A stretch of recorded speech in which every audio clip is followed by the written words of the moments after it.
I got an email from an individual that was going through some stuff. The local newspaper, this story came out that really rocked our community. And I'm just going to read you some of the things in here. It says, this juvenile court officer, he was a juvenile court officer, faces 2 felony charges for allegedly trying to blackmail Sac County farmer last month.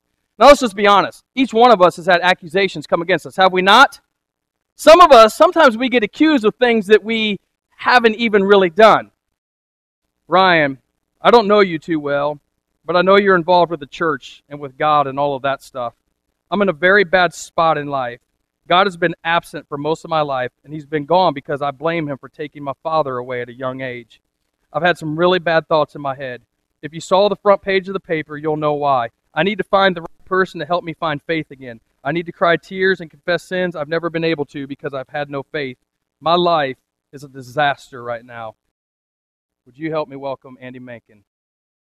Friends were abandoning you, and your routine was all messed up. Tell us exactly what life was like for you for those days leading up to that meeting with me.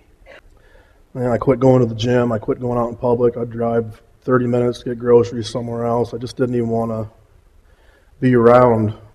I knew I hit rock bottom when I had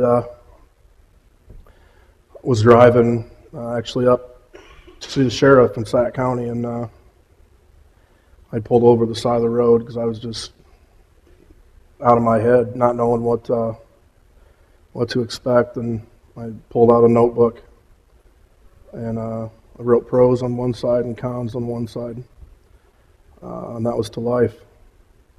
And on that seat was a .40 caliber pistol, and I had no problem with.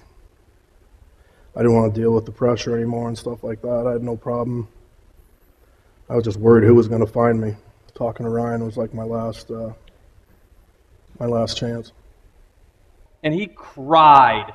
I mean, for 23 to 27 minutes, somewhere in there, this big old man right here sat on the other side of my desk and bawled. I just thank God that Ryan was able to get to me enough to break a couple barriers and stuff, and I had this really light feeling, and it felt like I'd peeled just a bunch of stuff off, and it was, I'll never forget it. I mean, I remember as soon as I got out of here, I told him that. I said, I feel high. And it lasted for like 3 days. And then ultimately we get to see this. This picture was in the paper, this not guilty thing, and you know, and that was a relief, and that was awesome, but that's not what the whole thing has been about. The whole thing has been about a trial and your faithfulness to God and God's faithfulness to you.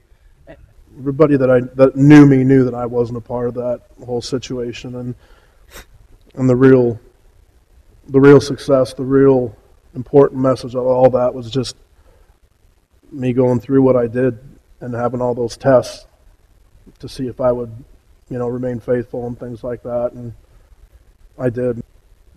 But knowing that this has brought you here to this place today, do you regret going through any of it?